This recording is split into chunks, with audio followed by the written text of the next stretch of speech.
Doctor Arjunan என்பவர் அவர் உண்மையில் ஒரு மதிக்கத்தக்க வைத்தியர். அது ஒரு கேலிக்கூத்தாக இப்போ போய்கொண்டிருக்கிறதோன்றது ஒரு ஐயப்பாடு. அது அரசியலாக்கப்படுகிறது. இவர் ஒரு அஜெண்டாவுடன் தான் வந்திருக்கிறாரா?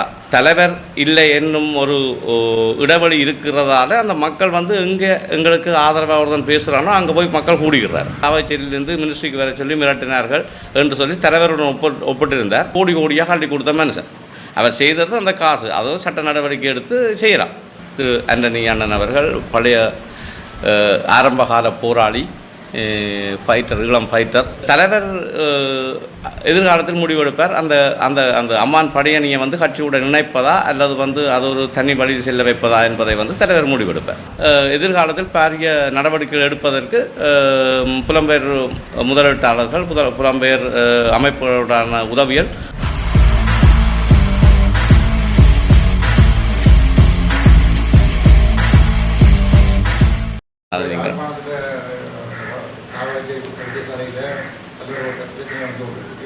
இதே போல கடந்த காலத்தில் நிதியமைச்சராகவும் தியாக அறக்கட்டளையிலும் பல்வேறு விஷயங்களை விளங்குது. போன சம்பவங்களை எப்படி பார்க்க அந்த டாக்டர் அர்ச்சுனன் என்பவர் அவர் உண்மையில் ஒரு மதிக்கத்தக்க வைத்தியர். அவர் தனது பொறுப்புகளை சரியாக செய்ய விடவில்லை என்பதற்கான ஒரு நடவடிக்கைகளை அதுக்கு எதிர் நடவடிக்கைகள் எடுத்துக்கொண்டிருக்கிறார். நல்ல விடயம்தான். ஆனால் அது ஒரு கேலிக்கூத்தாக இப்போ போய்கொண்டிருக்கிறதோன்றது ஒரு ஐயப்பாடு. அது அரசியலாக்கப்படுகிறது. இப்போ உதாரணத்துக்கு ஒரு ஊடகத்துக்கு வழங்கிய செவ்வியில் அவர் 2 நாளுக்கு முதல் சொல்லியிருந்தார், நாங்கள் தான் இப்போ ஜனாதிபதி பொது வேட்பாளர் இறங்குவதற்கும் தயாராக இருக்கிறேன். எல்லா கட்சிகளும் எனக்கு ஆதரவாக வேலை செய்யுமாயின் நான் அதை ஏற்றுக்கொள்வேன் என்று. அப்போ எனக்கு ஒரு ஐயப்பாடு தோன்றுகிறது. என்னென்று சொல்லி சொன்னால், இவர் ஒரு அஜெண்டாவுடன் தான் வந்திருக்கிறாரா? ஒரு ஒரு வைத்தியர் தனக்கு கீழே இருக்கிற அதிகாரிகள் தவறு செய்யும் பட்சத்தில் தன்னால் திருத்த முடியாட்டில் அதுக்கு அடுத்த மேற்படி அடுத்த தலைமை அதிகாரிகளுக்கு கொண்டு செல்ல வேண்டும். அதுக்கு மேலே தலைமை அதிகாரி, அதுக்கு மேலே மினிஸ்ட்ரி இருக்குது. இவர் உடனடியாக ஒரு மக்கள் கிளர்ச்சி ஏற்படுத்தணும் என்பதற்காகவோ என்னவோ உடனடியாக சமூக வலைத்தளங்கள் அதுகளை பயந்து ஒரு நெருக்கடி ஏற்படுத்தி அது ஒரு மக்கள் பிரச்சனையாக மாற்ற, அதாவது இப்போ ஒரு தலைவர் இல்லை என்னும் ஒரு இடைவெளி இருக்கிறதால அந்த மக்கள் எங்களுக்கு ஆதரவாக தான் பேசுகிறானோ அங்கே போய் மக்கள் கூடுகிறார். அப்போ அதை அரசியலாக்குவதற்காக இவர் பார்க்குறார். இவர் உண்மையில் இந்த அரசியல் என்கிற விஷயத்தை இவர் எடுத்திருக்கக்கூடாது. நேற்று ஒரு வலையொலியில் அவர் சொல்லியிருந்தார், தேசிய தலைவருக்கு இணையாக தன்னை குறிப்பிட்டிருந்தார். அதாவது தமிழில் பிரகடனம் சுதுமறையில் நடைபெற்றது. தேசிய தலைவர் மீது பிரபாகரன் அந்த கூட்டம் முடிந்தவுடன் அவர்களை இந்தியா கொண்டு போனது. அந்த கூட்டத்தில் நானும் தான் இருந்தேன். கொண்டு போனது அதுக்கு நிகராக தன்னையும் அதே போல் சாவச்சேரியிலிருந்து மினிஸ்ட்ரிக்கு வர சொல்லி மிரட்டினார்கள் என்று சொல்லி தலைவருடன் ஒப்பிட்டிருந்தார். அது மிகவும் கண்டிக்கப்பட வேண்டிய விஷயம். இதே போலத்தான் இப்போ டாக்டர் சத்தியமூர்த்தி அவர்கள் எங்களது இறுதி யுத்தத்தின் போது தன்னுடைய உயிரையும் பார்க்காமல் அவர் செய்த சேவைகள் அளப்பரியது. ஆயிரக்கணக்கான மக்களை குண்டு மலைக்கு நடுவில் நின்று காப்பாற்றிய ஒரு மனுஷன். தன் உயிரை பணம் வச்சு தன்னுடைய இரவு நித்திரை இல்லாமல் இவ்வளோ கரைச்சலுக்கு மத்தியில் அத்தனை ஆயிரம் உயிர்களுக்கான வைத்தியங்களை செய்த மனுஷன் தான் சத்தியமூர்த்தி. அப்போ கொண்டாடிய மக்கள் இன்று அவரை ஒரு துரோகியாக இந்த சமூக வலைத்தளங்கள் குறிப்பிடுகின்றன. பெரிய கவலையாக இருக்கிறது. என்ன எங்களுக்கு தெரியும் அவற்றை சேவை எப்படி இருந்ததுன்னு சொல்லி. அதே மாதிரி பார்த்தா தியாகி ஐயா அவர் நிதி கொடுக்குறார், அவர் உதவி செய்கிறார் என்று சொன்ன உடனே அவருக்கு அவரை வீட்டு வாசல் ஆயிரக்கணக்கான நூற்றுக்கணக்கான மக்கள் கூடி ஒவ்வொரு நாளும் திருவிழா மாதிரி இருக்குது. நல்லூர் திருவிழா மாதிரி அவரை வீட்டு வளாகம் இருக்குது. அப்போ உதவிகளை பெற்றுக்கொண்டு ஆப்ரேஷன் செய்கிறதுலேருந்து தொழில் செய்கிறதுலேருந்து இன்றைக்கு அவற்றது காசில் சாப்பிட்டு கொண்டு உயிர் வாழ்ந்து கொண்டு ஒரே நாளில் அவரை தூக்கி குப்பையை தொட்டியில் போட்ட மக்கள் தான் எங்களோட இந்த சமூக வலைத்தளங்கள் எங்களோட மக்களை அந்த திசை திருப்புறது. இது இன்று அவர் மற்றவங்களுக்கு வழங்க வேண்டிய நிதி கூட போக முடியாமல் இருக்கிறது. அந்த உதவிகள் இன்றைக்கு எத்தனையோ மக்கள் தேவையான நிலைமையில் இருக்கிறோம். ஆனால் அந்த நிதி போகிறதுக்கான ஒரு செயல் திட்டம் இல்லை. ஏன்னா அவர் மனசு உடைந்து சோர்ந்து நான் இதுக்குள்ள வர இல்லை என்று சொல்லியிருக்கிறார். ஆனால் கோடியாக அள்ளி கொடுத்த மனுஷன். அவர் செய்தது அந்த காசு, அதுவும் சட்ட நடவடிக்கை எடுத்து செய்கிறார். ஆனால் அவரை வந்து ஒரு கேவலப்படுத்தி அவரை வந்து இந்த முதிய வயதிலேயும் அவர் செய்கிற இதுகளை வந்து தியாகங்களை வந்து கேவலப்படுத்தி கொச்சப்படுத்தி அவரையும் அடித்து முடக்கி ஒரு வீட்டுக்குள்ளே போட்டிருக்கணும். அப்போ இதுகளெல்லாம் தவிர்க்கப்பட வேண்டிய விஷயங்கள் இந்த சமூக வலைத்தளங்களில் இந்த யூடியூபர்ஸ் இதெல்லாம் தவிர்த்து நடந்து கொள்ளலாம்னு சொல்லி நான் நினைக்கிறேன். ஐக்கிய சுதந்திர முன்னணி தலைமைச் செயலகத்தில் இன்று எமது செயற்பாட்டாளருக்கான நியமன வழங்கும் திட்டம் இன்று ஒரு பகுதியாக நிறைவேறியுள்ளது. எமது தலைவர் கௌரவ கருணாமான் அவர்கள் இன்று அதனை தனது கரங்களால் அளித்து வைத்தார். அதற்கமைய வடமாகாணத்துக்கான நியமனங்கள் வந்து கொடுக்கப்பட்டிருக்கிறது. அதுவும் முதல் முறையாக இந்த கட்சி ஆரம்பித்து வடமாகாணத்துக்கான வேலை திட்டங்கள் ஒஃபிஷியலாக ஆரம்பிக்கப்பட்டிருக்கிறது. என்னுடைய இணைப்புச் செயலாளராக என்னுடைய சகல அபிவிருத்தி வேலைகள் கொடுப்பனவு வேலைகள் அனைவற்றிற்குமான செயற்பாட்டாளராக இவர் என்னுடைய கோஆர்டினேட்டர் செக்ரட்டரியாக நியமிக்கப்பட்டிருக்கிறார் மிஸ்டர் ஆனந்தராஜ்.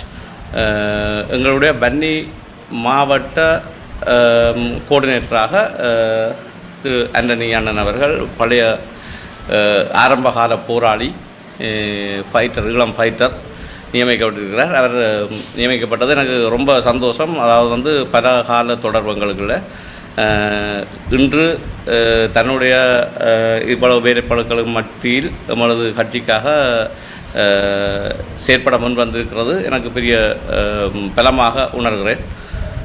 மற்றபடி எமது செயற்பாடுகள் எமது அடுத்த பார்லிமெண்ட் எலெக்ஷன் தேர்தலை நோக்கி சென்று கொண்டிருக்கிறது. குறிப்பாக வடக்கு கிழக்கு இலங்கை முழுவதுமாக எங்களுடைய தமிழ் மக்கள் சிறந்து வாழும் இடமெல்லாம் எமது தமிழ் ஐக்கிய சுதந்திர முன்னணியின் செயற்பாடுகள் தேர்தல் விஞ்ஞாபனங்கள் இருக்கும். வடக்கு கிழக்குக்கு மட்டுமான கட்சியாக இருக்க விரும்பவில்லை எமது தலைவர். இலங்கையில் வாழும் தமிழர்களுக்கான கட்சியாக ஒரே ஒரு கட்சியாக செயற்பட இருக்கிறது. மலையக தமிழர்களாக இருக்கட்டும், கொழும்பு தமிழர்களாக இருக்கட்டும், அது இலங்கை என்பது எமது நாடு. இந்த நாட்டில் வாழும் தமிழர்கள் அனைவரும் எமது உறவுகள். அவர்களுக்கான ஒரு கட்சியாக எமது தலைவரால் நடத்தப்படுகிறது. ஸோ இன்று அந்த வழங்கி வச்சதால் எங்களுக்கு பெரிய ஒரு கௌரவம் கிடைச்ச மாதிரி ஒரு ஃபீலிங்ஸ். ரணில ஒரு பொதுவெற்றாக முன்னெடுக்கப்படுகிறது. அதே நேரத்தில் மறுபக்கத்தில் பொதுஜன பெருமை மொத்த சீட்டையும் வேட்பாளர் நடத்துவதற்கும் ஏற்கனவே சஜித் அனுராகி இவ்வாறு நிலையில் ஐக்கிய சுதந்திர முன்னணி எவ்வாறு செயல்படுகிறது, யாருக்கு ஆதரவு? ஏற்கனவே எமது கட்சியின் நிலைப்பாடு பற்றி எமது தலைவர் கௌரவ கருணாமான் அவர்கள் அறிவித்திருக்கிறார். ரணில் அவர்களுக்கான ஆதரவு இருக்கும். ஏனெனில் எமது நாடு அதல பாதாளத்தில் தள்ளப்பட்ட போது ஒரு தனி மனிதனாக இந்த நாட்டை கட்டி எழுப்பி இந்த நாட்டுடைய பொருளாதாரத்தை மீட்டெடுத்து கிணற்றில் விழுந்தவனை கரை சேர்த்து விட்ட ஒரு பெருமை அவருக்கு தான் சாரும். அதனால் சர்வதேச தொடர்புகள் உள்ள ஒரு மாஸ் லீடர் அவர். அதனால் ரணில் விக்ரமசிங்கவுக்கு தான் நமது ஆதரவு இருக்கும் என்று திரு தலைவர் அவர் சொல்லியிருக்கிறார். இருப்பினும் அவர் அந்த கட்சியுடனான பேச்சுவார்த்தை நடந்து கொண்டிருக்கிறது. இன்னும் ஒரு சில தினங்களில் நாங்கள் அதுக்கான ஒபிஷியலான அறிவிப்பை எமது தலைவரால் அறிவிப்போம். இன்றைய நிலைப்பாடு வந்து ரணிலுக்கு தான் நமது ஆதரவுன்றது இருக்கிறது. ஆனால் அவர் வேட்பாளராக தன்னை அறிமுகம் செய்யும் பொழுது தான் எங்களுடைய நிலைப்பாடை அறிவிக்க முடியும். ரணில் போட்டியிடுவார் என்றது இன்னும் நிச்சயமாக இல்லாத ஒரு கட்டத்தில் இருக்கிறது. பொதுமை ஜனபர முனைக்கும் ஐக்கிய தேசிய கட்சிக்கும் இடையான அந்த பூசல்கள் நடந்து கொண்டிருக்கிறபடியால் இது அவர்களது பொது வேட்பாளர்கள் யார் என்பது உறுதிப்படுத்தப்படும் பட்சத்தில் எங்கள்கிட்ட நிலைப்பாட்டை நாங்கள் அறிவிப்போம். அது இன்னும் கிற நாளில் இன்னும் 2-3 நாளில் அது நடைபெறும்னு நினைக்கிறோம்.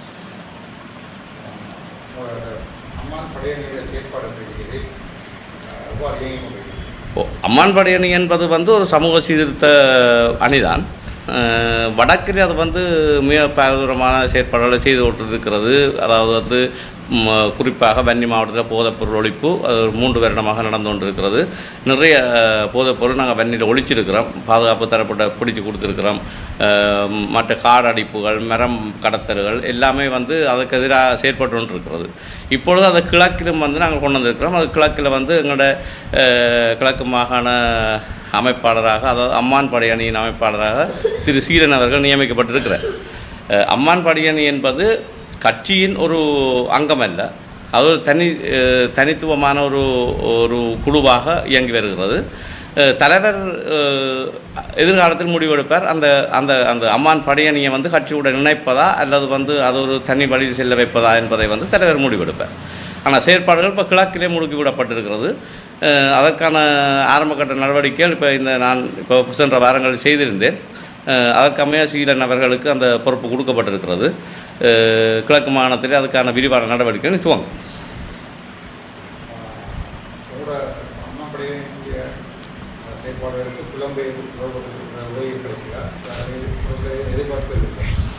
இல்லை, இப்போ புலம்பெயர் அமைப்புகள் இதுவரைக்கும் எங்களுக்கு கட்சி கூட நாங்கள் எந்த உதவியையும் எங்களுக்கு எந்த உதவியும் கிடைக்கவில்லை.